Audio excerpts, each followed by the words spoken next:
January 1945. The Ardennes forest lay smothered under a sheet of ice, the trees standing like frozen sentries in a war that refused to pause. A line of German prisoners, gaunt and silent, shuffled through the snow under the watch of American MPs. Their uniforms were torn, their faces hollow from weeks of fighting with little more than frozen bread and thin broth to sustain them. From beyond a small ridge, a strange sound drifted through the cold air. The metallic clatter of lids, the hiss of burners, and then a smell, rich, unmistakable, cooked meat. One of the prisoners lifted his head, nostrils flaring in disbelief. Another sniffed the air like a starving animal. Steam curled into the freezing wind as American soldiers filed past carrying metal trays loaded with thick cuts of steak, buttered potatoes, and mugs of black coffee that sent trails of warmth into the sky. The Germans slowed, their eyes fixed not on rifles or tanks, but on food. Real food, hot food, one whispered under his breath, voice cracking in confusion. Das ist unmöglich. This is impossible. To understand how such a moment could exist in the middle of Europe's coldest battlefield, we must first step back and see how two armies prepared their men for war. War has always been a contest of firepower, territory, and endurance. But endurance is not born solely from courage or ideology. It is sustained by something far more ordinary: food. When the Second World War erupted in 1939, every major army entered the conflict with its own philosophy on how to feed men at the front. Some saw rations as a bare necessity, just enough to prevent collapse. Others, quietly and methodically, treated every meal as a weapon. For the German Wehrmacht, early victories in Poland and France had created an image of unstoppable precision. Yet behind the mechanized columns and marching infantry was a ration system built on austerity. German field units were issued Eiserne portion, the iron ration, consisting of a small tin of meat, hard bread, and ersatz, a bitter coffee substitute made from roasted barley or acorns. It was designed to keep a soldier alive, not to keep him comfortable. The German doctrine believed speed and aggression would win wars before prolonged supply became an issue. Across the Atlantic, the United States held a different view. American military planners had studied the horrors of trench starvation in the First World War.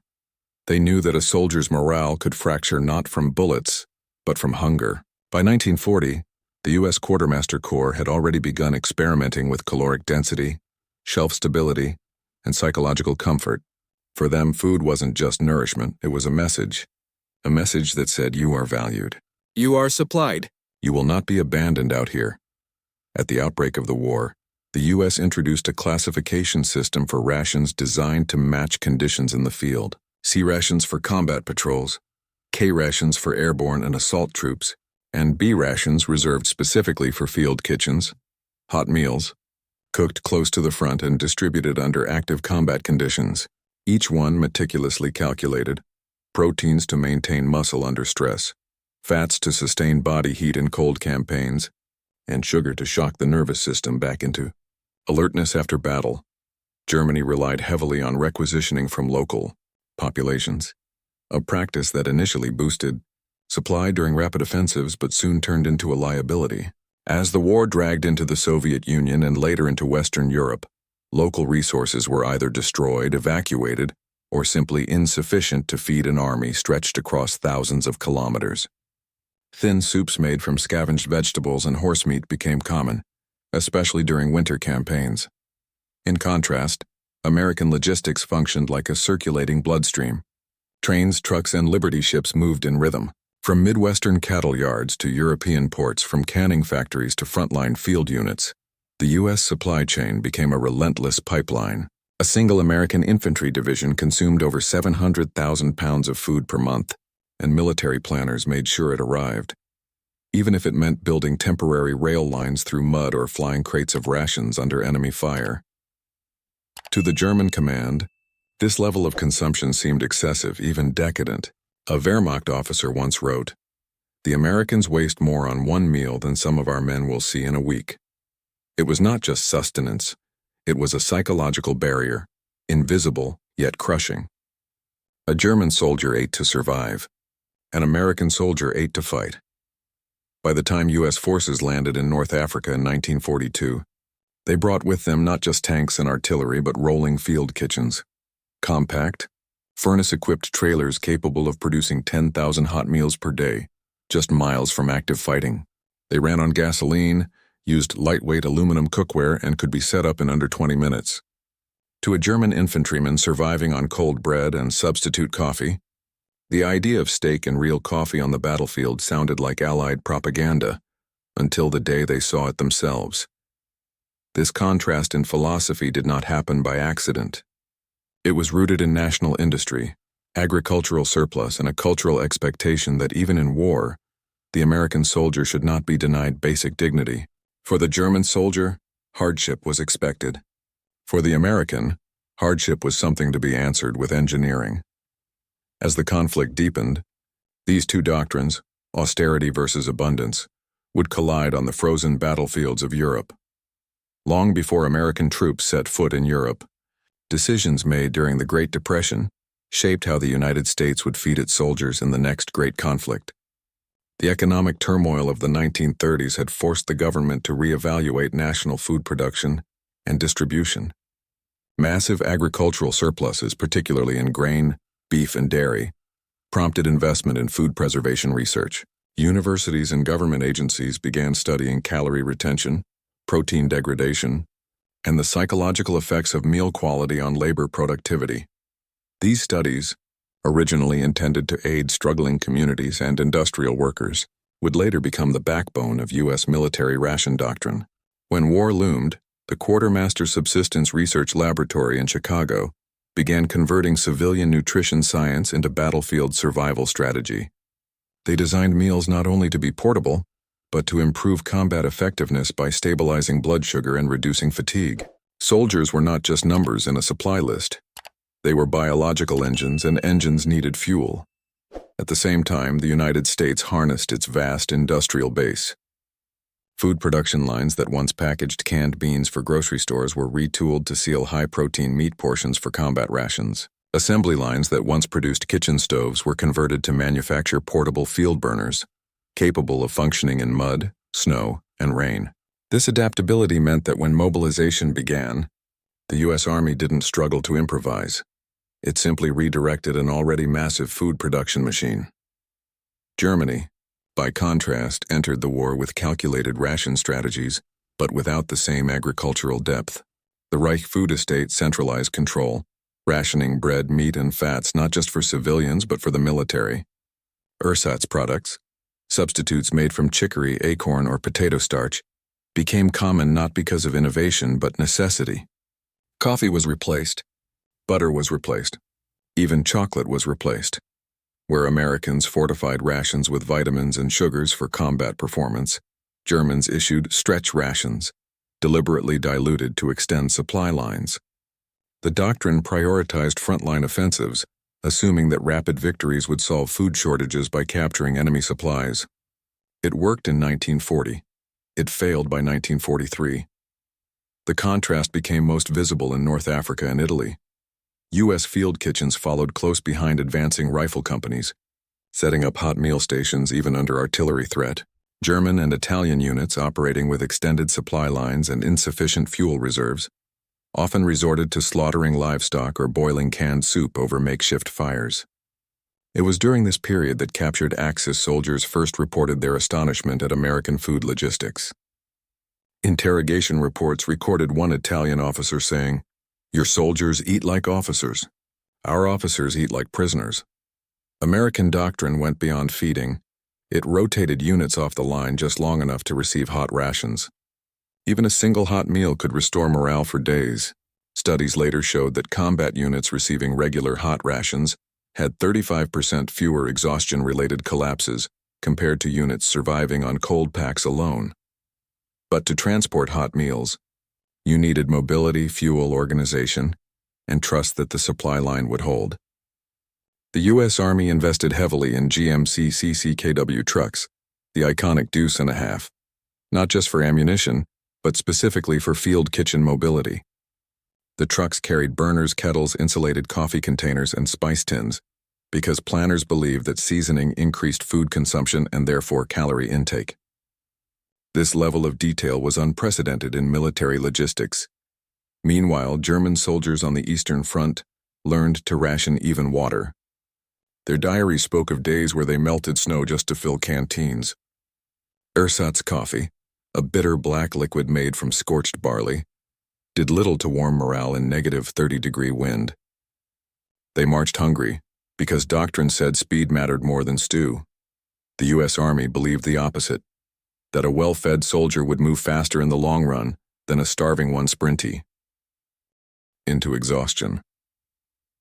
As winter tightened around Europe and the Allied front lines stretched from Normandy to the Ardennes, this difference in doctrine would become painfully clear, especially to the German infantrymen who would soon find themselves standing in line. Not for ammunition, but for their first taste of American rations. Battles are not always won by the side with the most ammunition. Sometimes they are won by the side that still believes tomorrow is worth fighting for, in the mud, in the freezing forests, in the endless wait between artillery barrages. What kept soldiers grounded was not just discipline. It was the reminder that they were still human. American command understood something profound. A hot meal was a message. When a soldier stepped away from the line and held a steaming tray of stew, it told him that his army had not forgotten him, that somewhere behind the horizon supply lines still ran, that the machine was still functioning and he was part of it. German accounts captured this contrast. Letters recovered from fallen Wehrmacht troops spoke with bitterness of thin soup and frozen bread. One wrote, "We fight like wolves but eat like beggars." Meanwhile, American infantrymen, even in the harshest campaigns, were rotated to field kitchens whenever possible. Warmth, taste, and routine, small things, created psychological armor far stronger than any steel helmet. Military psychologists later confirmed that soldiers given consistent hot meals showed higher resilience under fire, lower rates of desertion, and improved alertness during night operations. Food delivered with consistency and warmth became a weapon, silent but devastating. Behind every tray of hot food was not just a cook, but a piece of American industrial warfare. The M1937 field range, later upgraded to the M1941 mobile kitchen trailer, was not just a stove. It was a self-contained food production system capable of feeding 200 men per meal, using gasoline burners, collapsible racks, windshields, and insulated containers that could retain heat for hours under sub-zero temperatures. The trailer could be towed by a jeep, set up in rough terrain, and operational in under 30 minutes. It could bake bread, boil coffee, fry meat, and even make gravy, a small detail, but one that mattered deeply to soldiers longing for the taste of home. German forces had field kitchens too, known as Gulaschkanone, the goulash cannon. These large soup kettles mounted on wagons had fed German troops since World War I, but they were slow, horse-drawn in many cases, and vulnerable to modern warfare's mobility. When Blitzkrieg began, kitchens often lagged behind, leaving frontline troops to eat cold preserved rations for days. American mobile kitchens, fueled by gasoline and standardized parts, kept up with armored divisions. Mechanics could replace burners in minutes. Spare parts were packed with each unit. Even coffee urns were engineered to withstand shrapnel and rough transport. It was logistics with the precision of artillery fire. To put steak and coffee in a soldier's hands in Belgium in the dead of winter was not luck. It was a logistical masterpiece. American supply chains spanned continents, moving with the rhythm of industrial strength. Cattle were slaughtered in Chicago, flash-frozen, sealed, and shipped in refrigerated containers across the Atlantic, through U-boat-infested waters, unloaded in ports like Cherbourg, and then driven by convoy to temporary depots behind the lines. Every link had redundancy. If a port was bombed, food rerouted. If a road was blocked, engineers cleared it. The mission was not just to deliver ammunition, but to deliver meals that preserved morale. Quartermaster records show that during the Normandy campaign alone, U.S. forces delivered over 12 million pounds of meat to forward units at Germany, cut off by Allied naval dominance and stretched thin across multiple fronts, could not maintain equivalent supply depth. Their convoys were intercepted. Their depots collapsed under airstrikes. Soldiers scavenged. American soldiers lined up at field kitchens. To the outside eye, one side fought with rifles and tanks. But beneath the smoke and gunfire, one army fought on full stomachs, and the other on hope.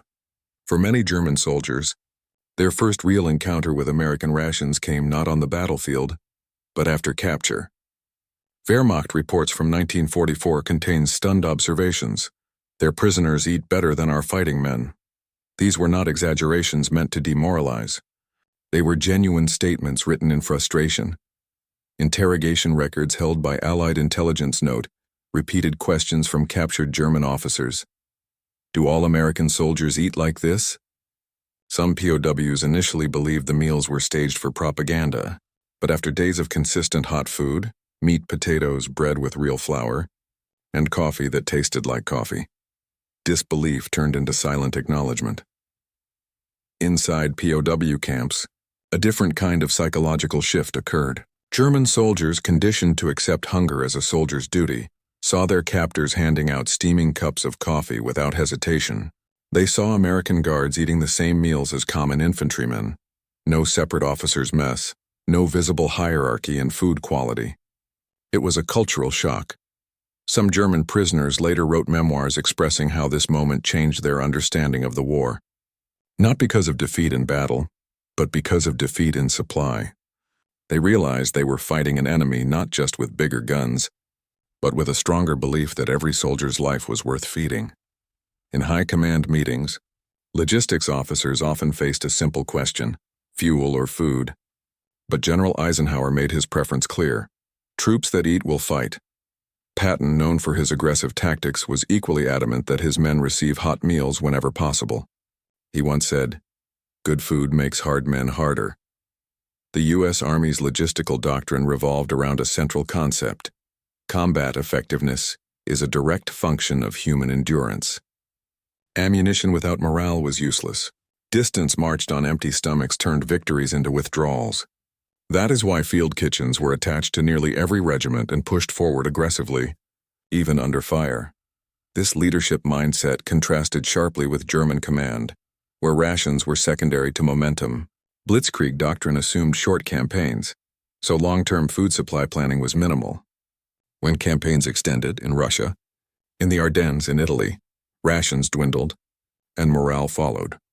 Eisenhower's confidence in American logistics was so strong that he authorized flexible ration distribution, allowing frontline cooks to improvise menus using whatever ingredients arrived. Creativity in the kitchen became a tactical advantage. While German troops improvised by boiling roots and cutting frozen bread with bayonets, American cooks stirred hot gravy under the cover of artillery fire. In modern warfare analysis, calories are rarely mentioned next to armor thickness or artillery range, yet nutrition quietly shapes battlefield capability. An average U.S. infantryman consumed over 4,000 calories per day, intentionally designed to compensate for heavy gear, cold weather, and constant movement. Coffee, high in caffeine and sugar when mixed with condensed milk, acted as a stimulant, maintaining alertness during night watches. German soldiers, particularly during winter campaigns, often received less than 2,000 calories daily. Frostbite, exhaustion, and cognitive fatigue became as deadly as bullets. Reports from the Eastern Front described men collapsing without wounds, simply because their bodies could not burn enough energy to maintain temperature and focus. American nutrition planners incorporated vitamins, protein stabilizers, and even fruit preserves into ration packs. Chocolate bars were engineered not for taste, but to deliver quick sugar bursts for sprinting under fire. German replacements, underfed and undertrained, entered battle already depleted. Medical officers observed that well-fed soldiers recovered faster from injuries and shock. A hot meal after battle reduced trembling, stabilized heart rates, and restored blood flow more effectively than cold rations. In other words, food became first aid long before medicine arrived. December 1944. The Ardennes, one of the coldest European winters in recorded memory. Snowdrifts piled waist-high along the tree lines, and the night air cut through wool and steel as if fabric and armor meant nothing. The German High Command launched Operation Wacht am Rhein, known to history as the Battle of the Bulge, a last major offensive intended to split Allied lines and reclaim momentum. German infantry divisions moved through the forest, many wearing mismatched winter gear scavenged from fallen enemies or taken from civilian stores. Their rations had been reduced days before the offensive. Supplies were dangerously thin. Some units were issued only 1 day's worth of food for a 3-day advance. In contrast, American units in the region, though caught off guard initially, had something critical: support.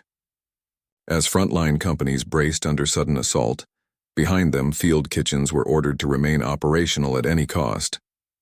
Even as mortar shells crashed into nearby woods, quartermaster units fired up burners, setting pots to boil under white camouflage tarps. Snow blew into the steam, hissing against hot metal. German infantry advancing through the forest found themselves burning precious ammunition, pushing hard to break through. Many had not eaten a hot meal in over a week. Captured diaries recovered from the battlefield mention men melting snow just to fill their stomachs, using gun barrels as makeshift stoves to warm thin slices of black bread. Meanwhile, on the American side, rotation orders were issued. Platoons were pulled in brief intervals, just long enough to receive a hot serving of meat, potatoes, and coffee. Even if it was only a few bites before being rushed back into position, it mattered. Men returned to the line with steam still rising from their breath, bellies no longer empty. One U.S. sergeant later wrote, "The snow was coming down so hard I could barely see the men in front of me. Then I smelled coffee. Real coffee. I knew then we weren't going to break." For German troops, the contrast was brutal. They saw smoke columns in the distance and assumed American armor was cooking engines. Only later did prisoners report realizing what they had witnessed. Not gasoline smoke, but kitchen smoke. The Americans were cooking, in the middle of an active battle. Near the town of St. Vith, German troops captured a small forward American position. There were no defenders. They had fallen back in good order. On the ground, still warm, were metal trays with half-eaten meals, thick gravy frozen slightly on the edges, coffee still steaming in tin cups. German soldiers paused, staring. One of them is recorded to have taken a sip and whispered, stunned, "Kaffee, echter Kaffee, coffee." Real coffee. It was more than surprise. It was psychological rupture. The idea that an army under attack would still allocate fuel, manpower, and time to cook hot meals felt unthinkable to a force trained to endure hunger as normality. Yet here, on the frozen front lines of the Ardennes, American doctrine stood firm. No man fights well on an empty stomach. Every soldier who received a hot meal, even for 5 minutes, carried that warmth back to the foxholes. It became a kind of invisible shield, one forged not in steel but in assurance. It told them, "The line behind you holds. The supply chain still breathes. You are not forgotten." The Battle of the Bulge raged with ferocity, ambushes, and counterattacks. But the difference in endurance became clear as days passed. German units, once fierce and fast-moving, began to slow.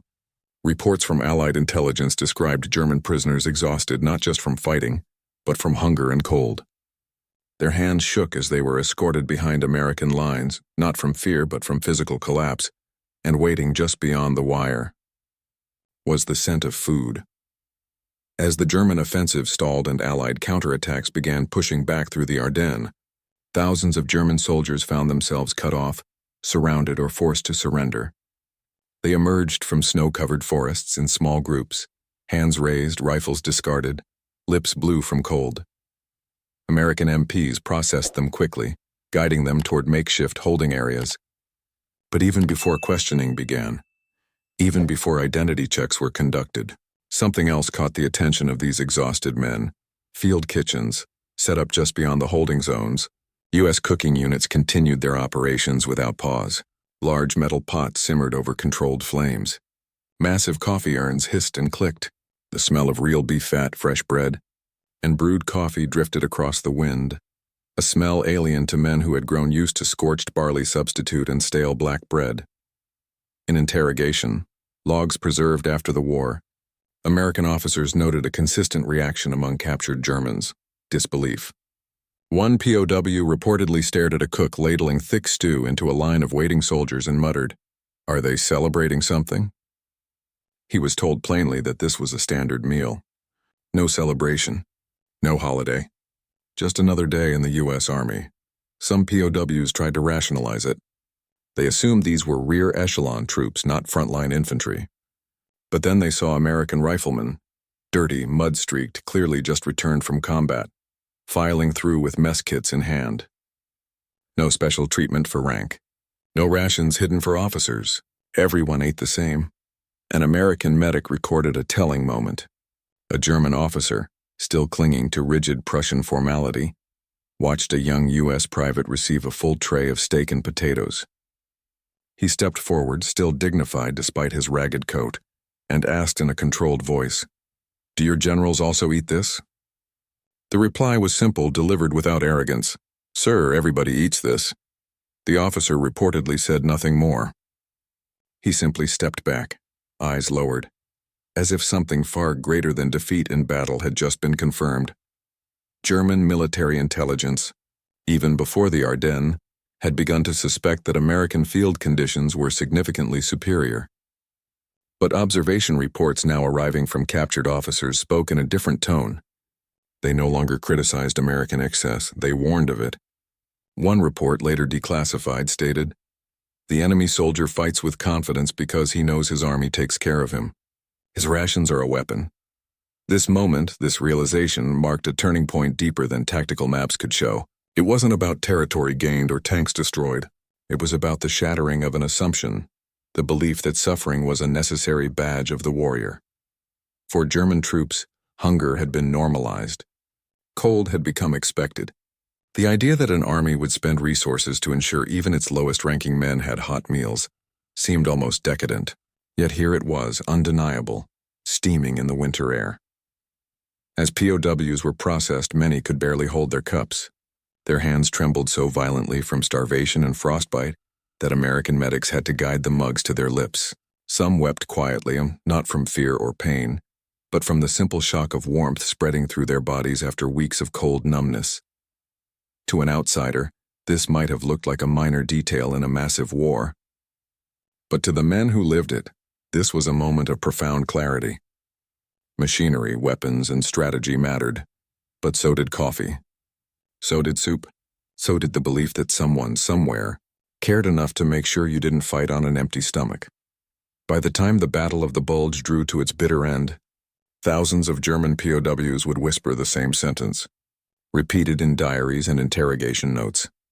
"The Americans fight on full stomachs. We fought on will alone."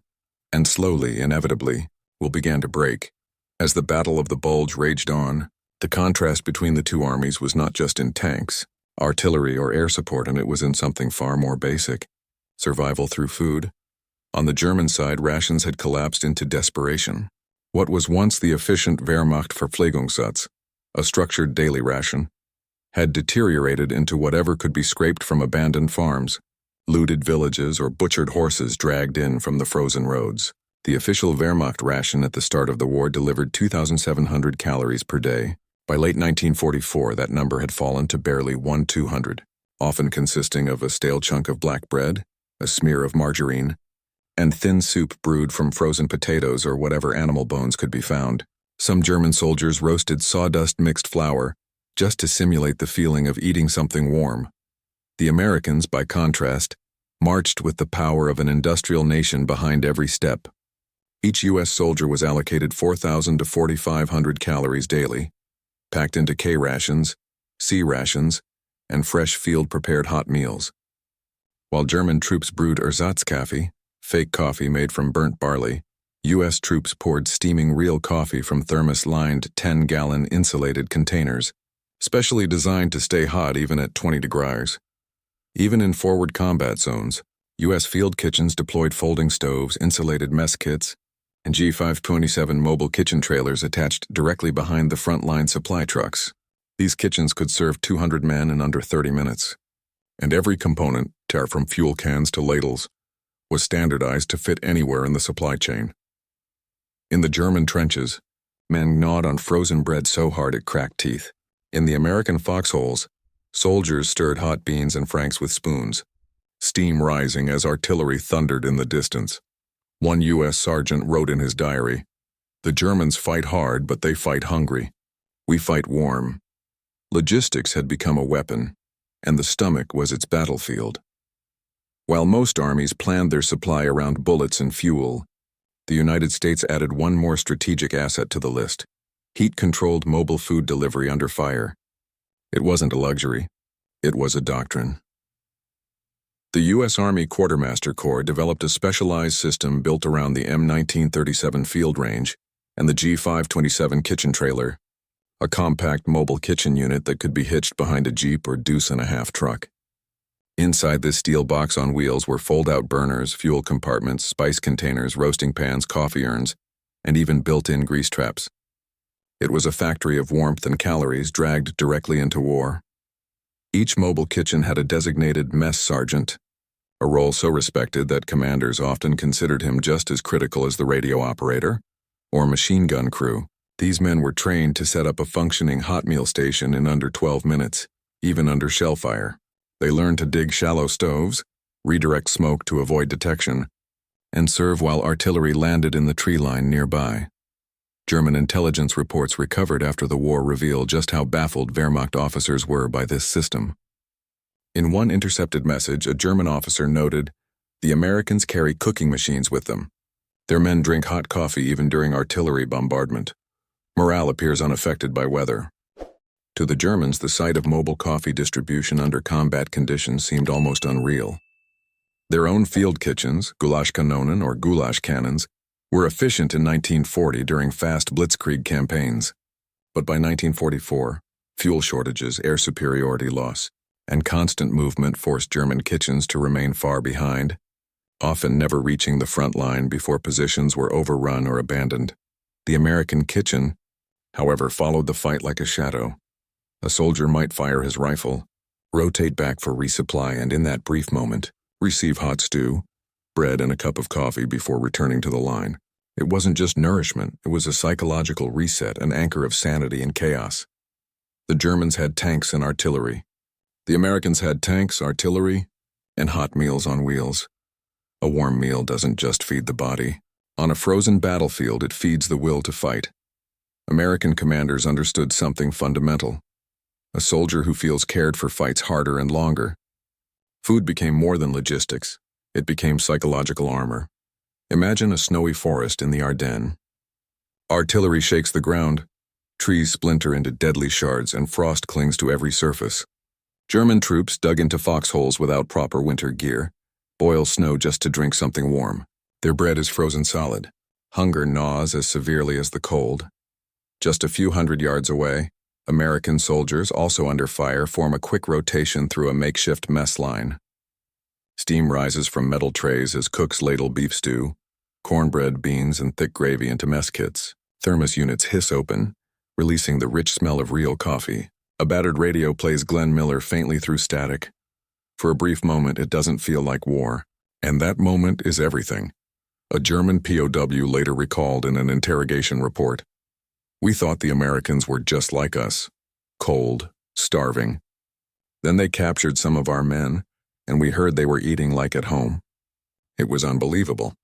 It broke something inside. This wasn't accidental." The U.S. military intentionally circulated heated rations and coffee to the front line every few hours, even during heavy engagements.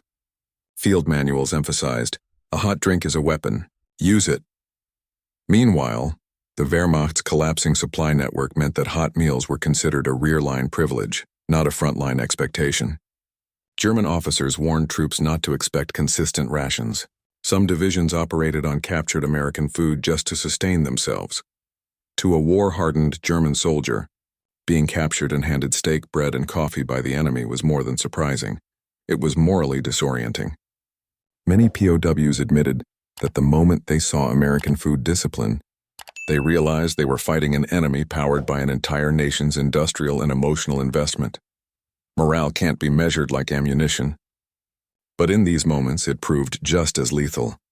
The moment of capture is usually defined by fear, uncertainty, and exhaustion.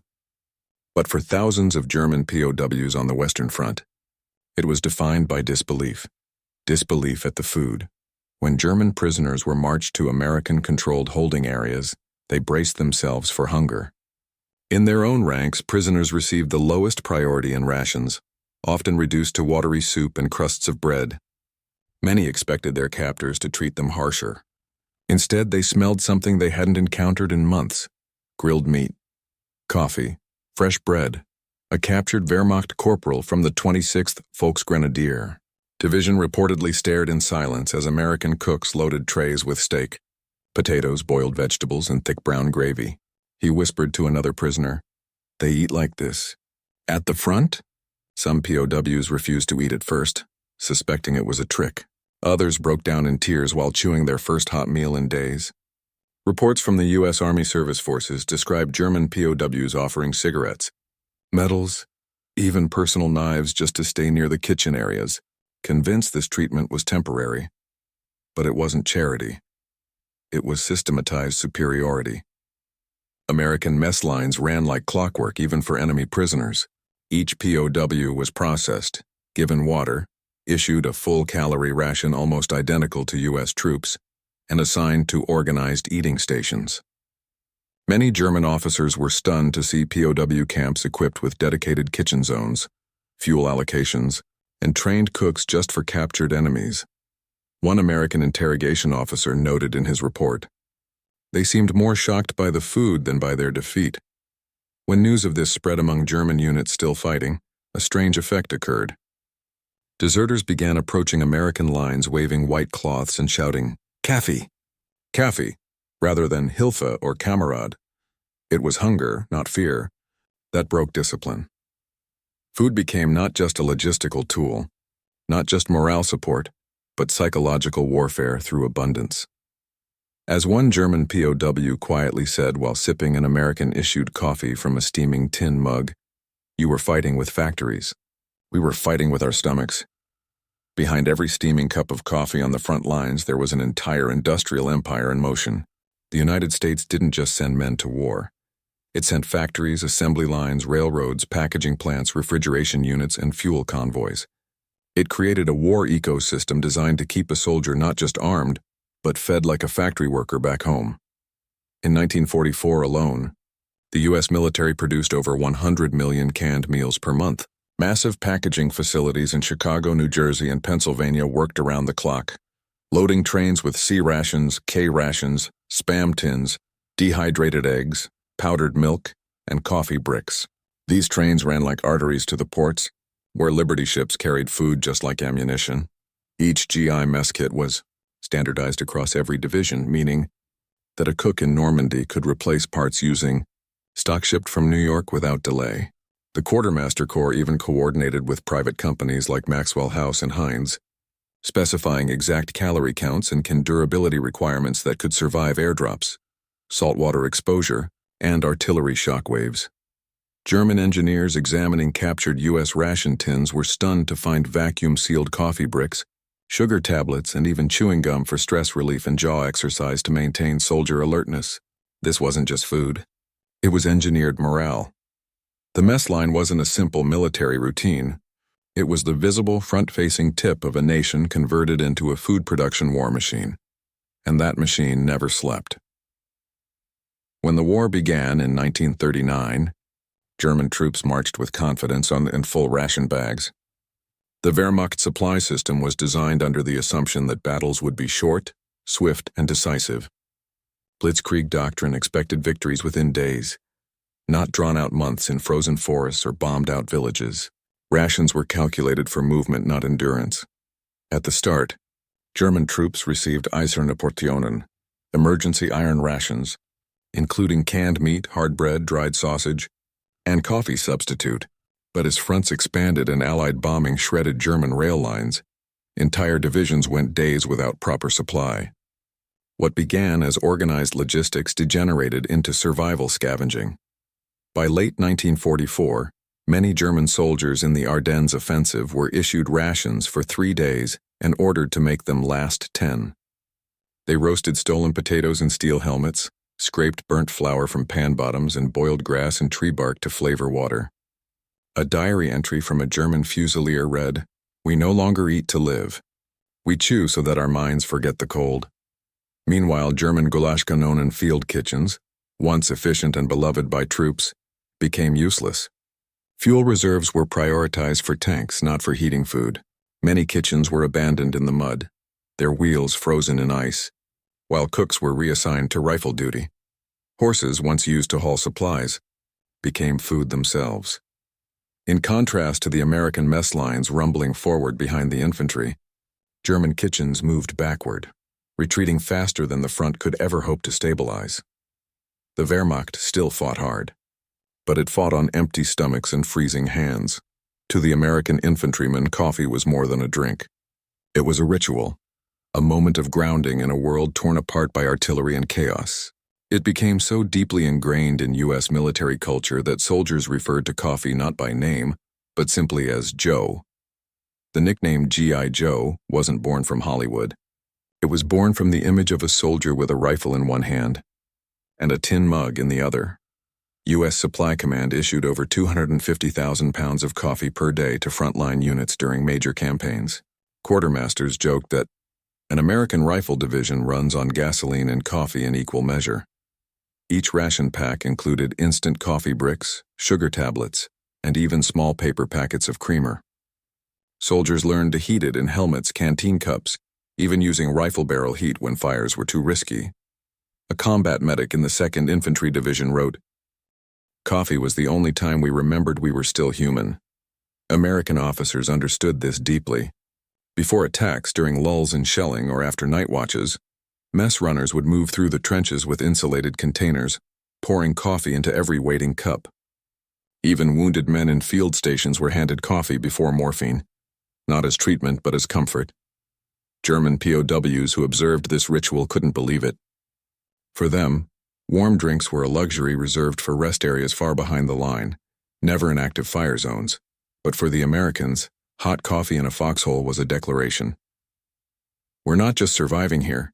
We belong here. History often glorifies the dramatic, the lone soldier charging, the last stand, the bayonet assault under fire. But commanders who studied the war closely came to a colder, more realistic conclusion. Armies don't lose because they run out of courage. They lose because they run out of fuel, ammunition, and food. General Dwight D. Eisenhower made it clear. The most vital piece of military equipment is the mess kit. This wasn't romantic. It was mathematical. A soldier deprived of calories loses body heat, accuracy, judgment, and willpower. Studies by U.S. medical officers in field hospitals showed that malnourished soldiers lost up to 40% of their firing precision and reaction speed, even if they were physically uninjured. The Wehrmacht had experienced this firsthand on the Eastern Front, where starvation and frostbite killed more men than bullets in some sectors, yet the lesson remained overshadowed by notions of toughness and sacrifice. In contrast, the U.S. approach was brutally pragmatic. You cannot ask a man to face machine guns if he cannot feel his hands or think clearly enough to aim. So while German propaganda glorified heroism, American logistics glorified sustainment. Steak, beans, coffee, chocolate. These were not comfort items. They were ammunition for the mind. And in war, the mind often breaks before the body. It is no coincidence that U.S. divisions with the highest field ration reliability also recorded the lowest rates of desertion and combat fatigue. Well-fed army doesn't just fight better, it believes it will live through the fight. And that belief can shift the outcome of a battle without a single shot fired. This section will be 750-900 words, cinematic and detailed, describing the turning point when German troops, exhausted and starving, encountered the full force of American mobile supply superiority, often in the moment of surrender or frontline collapse. This won't just be a description, it will capture the emotional turning point. The moment when German resistance weakened not from firepower alone, but from the crushing realization that the Americans fought an entirely different kind of war, one fueled by abundance. We will follow a frontline moment, a specific POW intake scene or battlefield rotation, showing German units at breaking point surviving on scraps, snow, exhaustion, and silence in the forest or village ruins. The unexpected sight of American mess tents under fire, serving hot meals. The shattering psychological moment where prisoners see beans, steak, bread, real coffee, and their understanding of the war changes permanently. Snow fell in heavy, wet sheets across the Ardennes forest, clinging to the branches like frost-coated shrapnel. The last of the German grenadiers from a Volksgrenadier regiment moved in silence, their boots crunching through layers of ice and frozen mud. Their uniforms were soaked, their hands raw and cracked, fingers wrapped in strips of cloth torn from shirt linings. The once proud field rations of the Wehrmacht, bread loaves, sausages, tins of meat, had long vanished. Now they chewed on frozen turnips and scraps of animal fat wrapped in paper, swallowing slowly to make the feeling last. They had heard artillery for days, rolling across the ridges like thunder, but now there was a different sound. Metal clanking, distant voices, laughter. Laughter on a battlefield. The platoon leader, a Feldwebel named Kruger, raised his head from behind a ruined stone wall. Through the drifting snow, he saw shapes. American figures moving around a line of canvas-topped trailers, smoke rising in gentle spirals from chimney stacks. The smell hit first. Coffee. Real coffee. It rolled through the air like a memory, cutting through the cold more sharply than gunfire. Some of the Germans froze in place, not out of fear, but confusion. Steam rose from large metal pots, and through the haze they could see American soldiers standing in line. Helmets tucked under their arms, mess kits extended, receiving hot portions from cooks wearing white aprons over their greatcoats. One of the German privates, barely 19, stumbled forward without realizing the line between combat and surrender had already vanished. His rifle hung from numb hands, and for the first time in weeks, his eyes weren't on the enemy. They were fixed on the steaming containers where thick gravy poured over meat and potatoes, where loaves of bread were cut with clean knives, where mugs were filled and passed down with practiced rhythm. American MPs moved forward, rifles ready, but even they hesitated. The German column was barely holding formation. Some had no weapons at all, just empty hands held close to their chests for warmth. Kruger finally gave the order, but it came not as a command of resistance, it came as resignation. Wir ergeben uns, we surrender. A white cloth, once part of a bandage roll, was tied to a rifle barrel and raised weakly. The Americans advanced, cautious but relaxed, their movements lacking the nervous tension of an army scraping for survival. They weren't starving. They weren't freezing. They were steady. The POWs were gathered near the U.S. position, where the mess line continued even as new prisoners arrived. One of the American cooks, a broad-shouldered staff sergeant with soot on his face, shouted to another, "Keep that coffee hot. More boys coming in from the ridge." For a moment, the German prisoners assumed the hot food was for American reinforcements only. That assumption shattered when a ladle of stew was poured into a metal tray and handed directly to one of the prisoners, without hesitation, without ceremony, as if feeding an enemy was no different than feeding a brother in arms. A stunned silence passed across the German line. Some took the food slowly, still believing it might be pulled away. Others dropped to their knees and ate with their heads down, steam rising from their mess kits, tears mixing with melting snow. On the American side, it wasn't seen as mercy. It was procedure. Feeding prisoners with hot meals wasn't a gesture of peace. It was a demonstration, a living display of what industrial warfare looked like when a nation mobilized its farms, factories, fuel lines, and field kitchens with the same intensity it built tanks and bombers. Kruger watched as another pot of coffee was lifted and carried forward, sloshing but still steaming. He turned to a young lieutenant beside him and whispered, "They don't fight like us. They don't live like us."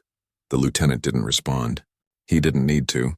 In that moment, surrounded by warmth he no longer associated with war, he realized that defeat wasn't just marked by surrender.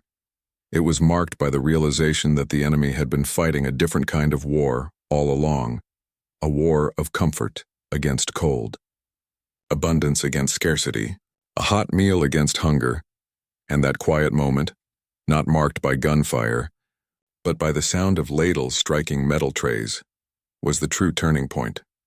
This will continue the moment of realization, focusing now on how American supply superiority affected battlefield outcomes, strategic momentum, and the surrender rates of German forces, using cinematic yet factual detail.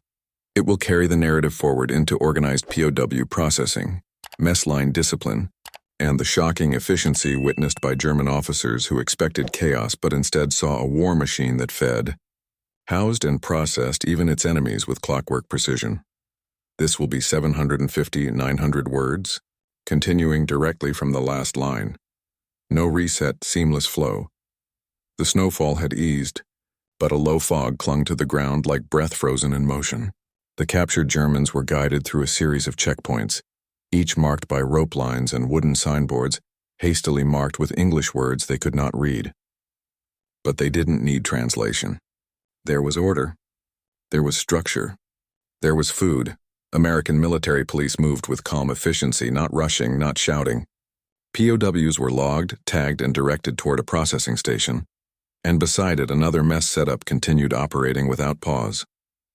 This wasn't a momentary show. This was routine. At one station, medics checked frostbitten hands and faces. Toes black with cold were wrapped in fresh bandages, and German boots stiff from ice were removed and replaced with U.S. surplus footwear from storage crates. A stunned Obergefreiter stared at his feet, then at the crate stenciled with American lettering, U.S. Army, foot protection stock number QM 1944A. Behind him, American cooks kept serving, ladles sweeping through thick stew. Every movement was practiced, measured. To the German prisoners who had watched their own kitchens freeze in the mud weeks before, this level of organization under active combat conditions seemed impossible. A captured German lieutenant, gaunt and unshaven, watched the mess line like a military analyst rather than a prisoner. He noted the timing. Every 45 seconds, a soldier or POW was served. No shouting, no arguments, just a steady rhythm of steel on steel, ladle, tray, bread, coffee next. That rhythm struck him harder than artillery ever had. "This is not chaos," he muttered to another officer in disbelief. "This is industry. This is industry. Industry on wheels. Industry with fire and coffee. Industry that had come to the battlefield and refused to stay behind." American soldiers rotated in fire teams. One group held the line, another ate, and after 20 minutes they switched without breaking formation or kitchen flow. Even the field kitchen trailers were designed for this, with fold-down panels acting as serving counters, drip trays to keep mud away from food, and hinged lids that closed instantly if artillery threatened overhead. A German POW, once trained in logistics, watched a cook refuel the stove burner using a standardized 5-gallon jerry can, clicking it into place like a piece of machinery. He whispered with hollow resignation, "They can feed thousands with machines. We can't even feed a platoon." Meanwhile, American officers moved among the lines, checking not rifles, but supply crates and fuel drums. They treated coffee and stew with the same seriousness as ammunition. That sight, an officer inspecting food logistics like combat gear, astonished the German prisoners. One American captain spoke casually to his mess sergeant. "Make sure the next batch of beans stays hot. Division HQ wants coffee ready when the boys rotate in from the ridge." To an exhausted German officer, that line lingered like a verdict. Coffee ready when they rotate in, not if they return. When? Confidence born not from bravery alone, but from certainty in supply. The effects on morale were immediate and visible. American soldiers walked differently. Shoulders relaxed despite the cold. Their movements held energy. Their faces, though dirty and marked by battle, did not carry the same hollow look the Germans had seen in their own camps. These were men who even in war still had warmth, flavor, ritual, and routine. As more German captives arrived, some refused blankets and medical attention at first, but not food. They waited for the heat of the coffee through the tin cups, cradling them like lifelines, hands trembling not just from cold but from the emotional shock of relief. For many, the first sip of American coffee was the moment the war truly ended. Not politically, not strategically, but psychologically. Tanks could destroy armor, artillery could break lines, but hot food broke resistance. One POW later interviewed at a detention camp recalled the precise moment. "When I smelled their coffee in the snow, I knew Germany had already lost. It wasn't the coffee itself. It was that they could make it here under fire like it was nothing. Like they owned the war. And in that quiet, surreal scene, a battlefield that looked more like a field kitchen than a front line, the true climax unfolded. The Germans had not just been beaten by force of arms. They had been outfed, outwarmed, outsupplied, and outlasted, not by chance, not by charity, by design. In the days that followed the rapid German offensives across France and Belgium, reports from captured American supply columns made their way to German headquarters. Field accounts noted the surprising scale of U.S. logistical preparation. But what caught the attention of many officers was not the sheer number of trucks or the well-maintained fuel depots.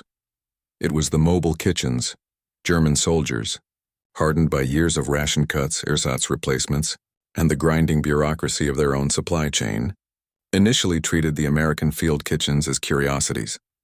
These steel trailers, marked with unit numbers and the white star of the U.S. Army, looked nothing like the compact, horse-drawn field stoves they were used to. They were heavier, bulkier, and staffed by dedicated cooks whose only assignment was to feed soldiers, not fight. Not carry ammunition, just feed. For many German officers, this seemed like an inefficient allocation of manpower. Why waste transport capacity on coffee boilers and grill plates when that space could hold ammunition boxes or mortar rounds? But as the German offensive stalled, and their own supply lines stretched thin across ruined infrastructure and bombed rail junctions, a grim realization began to surface. These kitchens were not luxuries. They were force multipliers. Captured American prisoners, when questioned, spoke casually of hot meals served 3 times a day, even during active operations. It wasn't uncommon, they said, to have coffee ready before dawn patrols or to be handed hot stew during brief lulls in fighting. German interrogators at first dismissed these statements as morale-boosting exaggerations. But then their own soldiers, now captured in growing numbers during counteroffensives, began to speak of something unsettling. The smell of food on the American lines. Infantrymen of the Wehrmacht's 352nd Infantry Division, captured near St. Lo during the breakout from Normandy, described how at dusk, just beyond the hedgerows, they could smell cooked meat. The scent of seared steak, onions, and brewed coffee hung in the humid evening air. Some at first thought it was from destroyed French homes or bombed farmhouses. Only later, under guard, did they see the source. U.S. Army field kitchens operating under canvas, smoke rising in controlled plumes, cooks working methodically with ladles and stainless steel trays, serving line by line. To German soldiers who had been eating cold tinned meat with dry bread under shell fire, it was a moment of staggering contrast. Reports from POW camps noted that questions about American food soon became more prevalent than questions about American tanks or air power. In one interrogation record preserved by Allied intelligence, a German NCO stated plainly, "Your soldiers eat like they are at home. Even your prisoners eat better than our frontline men."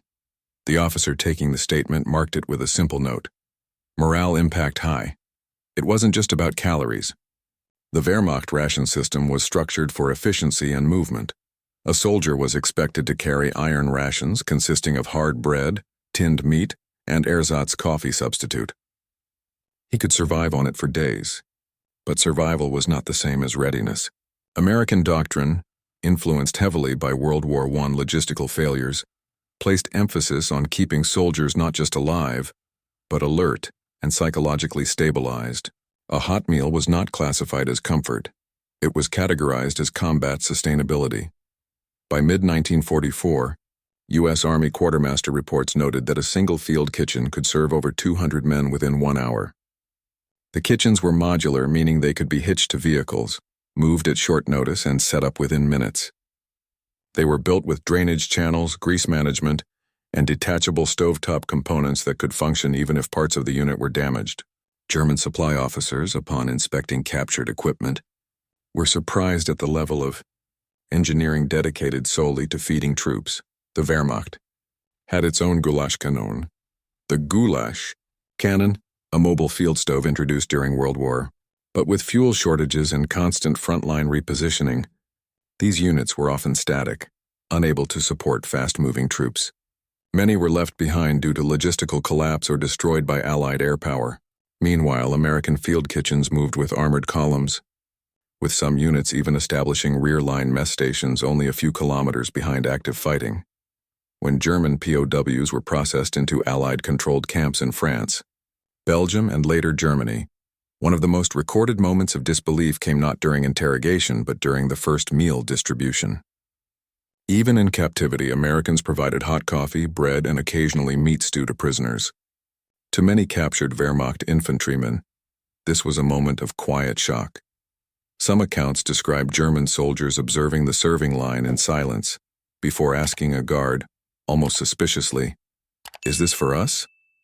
They were expecting thin soup and stale bread, the standard ration for POWs under their own army's regulations. Instead, they were handed metal trays similar to those used by American troops. This moment, simple, almost mundane, became a turning point in perception. Word spread quickly through POW compounds. The U.S. Army had such consistent food supply that even prisoners were receiving what frontline German troops would have considered a luxury. At a camp near Cherbourg, an American guard recorded in his log, "They looked more confused than grateful. They kept waiting for someone to shout at them, to take the trays away. No one did." But this was not merely an act of humanitarianism. It was logistics on display, a statement without words. If a nation could afford to feed its prisoners better than some armies fed their fighting men, then its capacity for sustained warfare stretched far beyond the battlefield. As the POW camps filled and interrogations continued, German officers began to reference food distribution statistics in their reports, more than they mentioned artillery calibers or tank armor thickness. And as they looked across the fence lines, they did not just see an enemy with superior weapons, they saw an enemy with a fundamentally different philosophy on war.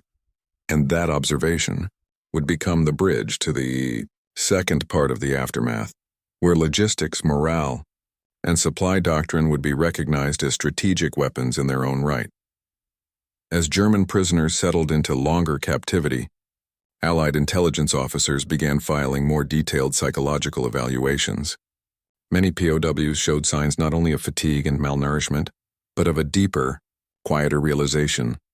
The enemy they had been told was soft and materialistic had built a war machine where comfort was not weakness. It was strategy. In multiple camps, American officers deliberately allowed POWs to observe the routine of U.S. soldiers during mealtimes, not out of arrogance but because it had a measurable effect on morale, not just on the prison, but on their own troops. A line of American infantrymen, mud still on their boots, helmets hanging from straps, calmly receiving hot rations while artillery echoed in the distance. It was a visual declaration. This army fights, but it also recovers. It advances, but it also feeds its men. By comparison, many German POWs admitted that at the height of the fighting, they had gone days with only cold bread and coffee substitute made from roasted barley or acorns. Commanders like General Heinz Guderian had pushed their troops at extraordinary pace, favoring momentum over sustainability. The tactic had worked in Poland and the early stages of France. But by 1944, with American bombers destroying fuel depots and Allied artillery cutting supply corridors, the shortage of proper rations became not just an inconvenience, but a structural weakness. American field studies published later would note that well-fed soldiers were statistically more resilient under artillery shock, more responsive during night operations, and less prone to disobedience or breakdown. They were also quicker in reorganizing after sudden engagements, and a critical advantage in the hedgerow warfare of Normandy, where skirmishes were frequent and disorienting. Surprising number of German POW testimonies began, referencing coffee specifically. What the U.S. command saw as a standard ration item, the Germans viewed as a symbol of abundance. There was a saying that began spreading among captured infantry: the Americans attack after coffee. It was not just sarcasm. It was a grim acknowledgement that the U.S. soldier entered combat awake, focused and with warm food in his stomach, while many German units launched counterattacks with men who had eaten nothing but dry bread at dawn. Camp reports from Allied custody zones in Belgium and the Netherlands recorded German officers discussing this openly. Some even requested that their evaluations be sent back through Red Cross channels so high command could understand the scale of disparity. One handwritten note recovered from a senior POW read, "It is not their rifles nor their tanks that break us. It is that they go into battle like men, and we like ghosts." The Quartermaster Corps had documented success rates that seemed almost unbelievable to European observers. Over 95% of American frontline troops received at least one hot meal per day, even during active operations in France. By contrast, in some Wehrmacht divisions, only 40% of troops received warm rations within a 48-hour window, with many units relying entirely on cold field tins during maneuvers. In psychological analysis logs, Allied officers wrote that this visible difference in soldier treatment, food, rest cycles, medical evacuation, eroded the ideological narrative Germany had attempted to build. The Wehrmacht had portrayed itself as an elite force shaped by hardship and discipline, but the raw numbers told another story. The American system, though less romantic, was engineered for endurance. This endurance manifested even beyond the front. Transport columns carrying field kitchens became known, informally among GIs, as the smell of home. Soldiers marching after exhausting engagements reported that catching even a faint scent of brewing coffee from a logistics truck lifted morale instantly. German POWs began to refer to these scents too, but not with comfort. For them, it became a reminder of a war economy they could not match. Even after the guns were silent, the American supply doctrine continued to exert influence. Generals of the defeated German army, interviewed after the war during the writing of military studies for Allied staff colleges, repeatedly referenced American field rations and kitchens as a key component of U.S. operational success. General Friedrich Paulus, though captured on the Eastern Front and not by the Americans, remarked during a post-war analysis that an army that feeds its men well fights twice, once against the enemy, once against despair. In official documentation, the U.S. Army did not list field kitchens as weapons. They did not carry artillery, nor did they fire shots, but their contribution was measured in a different metric: combat effective days. Every day a soldier could wake up, eat, and be clear-headed enough to hold a rifle, march, and follow orders. That was counted. And by that measure, the American army held a staggering advantage. Across Europe, the image of American forces shifted in small but powerful ways. No longer just the army of tanks and air power, but the army that could afford coffee before war. And it is from this lasting perception, not of firepower, but of sustenance as strength, that we draw the closing reflection on what food, morale, and dignity mean in the machinery of war. War is often remembered through the sound of artillery, the clash of armor, and the smoke of burning cities. But beneath every advance, every desperate stand, there is a quieter force that rarely earns a line in history books: the ability to keep a man human in the midst of chaos. The American field kitchen did not look like a weapon. It carried no ammunition. It produced no tactical shock. But in its steel compartments and coffee urns lay a philosophy that would reshape modern warfare: that a soldier who is fed, warmed, and reminded that he is worth the effort fights not just with his body, but with his will. Germany believed hardship forged superiority. The United States believed care forged resilience. In the years that followed, military academies across the world began teaching a truth that had long been overlooked. Logistics is not only the science of supply, it is the art of sustaining morale. A hot meal under artillery fire, a cup of coffee before dawn, the smell of cooked meat drifting through a battlefield.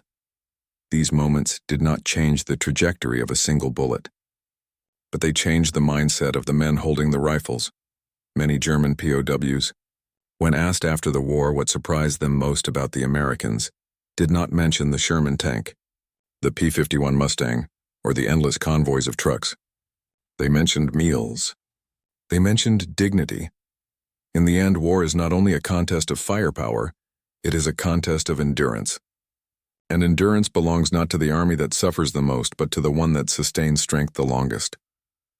Hot coffee, cooked rations, a reminder of home on foreign soil. Sometimes that is all it takes to win a war.